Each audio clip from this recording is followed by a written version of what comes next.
از الزامات مدیریت کارآمد و اثربخش در عصر جدید توجه به مفاهیم نوین مدیریتی و بکارگیری مؤثر آنها در سازمان هاست.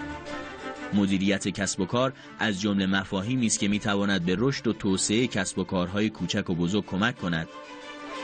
در همین راستا دومین همایش بین‌المللی مدیریت راهبردی کسب و کار با رویکرد فرهنگ ارتباطات و مذاکرات تجاری در محل مرکز همایش‌های صدا و سیما برگزار گردید.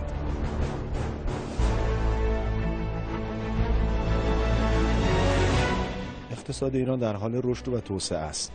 پس نیازمند این هستش که ما آموزش‌های حوزه کسب و کارمون هم دچار تغییرات اساسی بشیم. خب به طب ما در بحث آموزش عالی تو زمینه دانش محور بسیار جلو هستیم، خیلی هم خوب روش کار کردیم، ولی در حوزه آموزش عالی مهارتی خب ما نسبت به روز دنیا عقب‌تریم. هدف از برگزاری همایش بین‌المللی مدیریت راهبردی کسب و کار توسعه بحث آموزش‌های عالی مهارتی با ارائه گرایش‌های مختلف جهت حوزه‌های کسب و کارهای مختلف تشکیل شده. معرفی و تبادل دیدگاه و دستاوردهای پژوهشی بزرگان علم مدیریت، محققان و پژوهشگران داخلی و ایجاد ساختارهای مفهومی علمی و رویکردهای علمی در مدیریت راهبردی کسب و کار با محوریت ارتباط و مذاکره از مهمترین اهداف این همایش بود. شرکت نگین خودرو آفتاب از سال 1388 تأسیس شده و الان در حال حاضر عمده فعالیتش نسبت به کارگزاری خودروهای داخلی و خارجی هستش.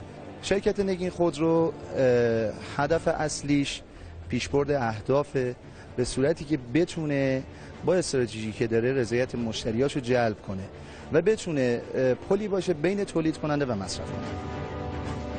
در این همایش صدها نفر از علاقه‌مندان مشاغل مختلف شامل مدیران عالی کسب و کار در سازمان‌ها و شرکت‌های خصوصی و دولتی حضور داشتند.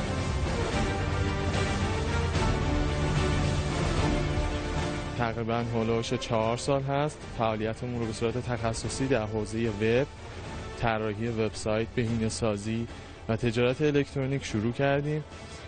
تقریباً هولوش 1 سال هست که الان کارهای دولتی و با برندهای خصوصی بزرگ در حال کار هستیم و خب تونستیم نمونه کارهای بسیار خوب و موفقی رو در محیط وب عرضه بکنیم. شرکت ما سازه‌های متفاوت هستش که غالبا در منطقه 1 تهران واقع شده و همکاری‌هایی نیز با دانشگاه شریف در قالب سازه‌های برتر داریم که تقاضا اینه که از کسایی که میخوان توی این رشته فعالیت داشته باشن حتما مشاوره‌ای داشته باشن با متخصصینی که توی سازه‌های برتر فعالیت دارن. موفقیت هر کسب و کار رابطه نزدیکی دارد با چگونگی کنترل امور مربوط به آن و یا همان مدیریت صحیح.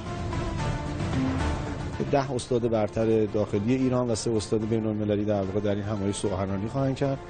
افرادی هم که در واقع شرکت‌هایی هم که در حوزه‌های کسب و کارهای مختلف به عنوان اسپانسرینگ در واقع حضور دارند در زمینه شرکت‌های خودروسازی هستند، در شرکت‌های لیزینگ هستند، خدمات آموزشی هستند و شرکت‌هایی که در حوزه بازرگانی فعالیت دارند.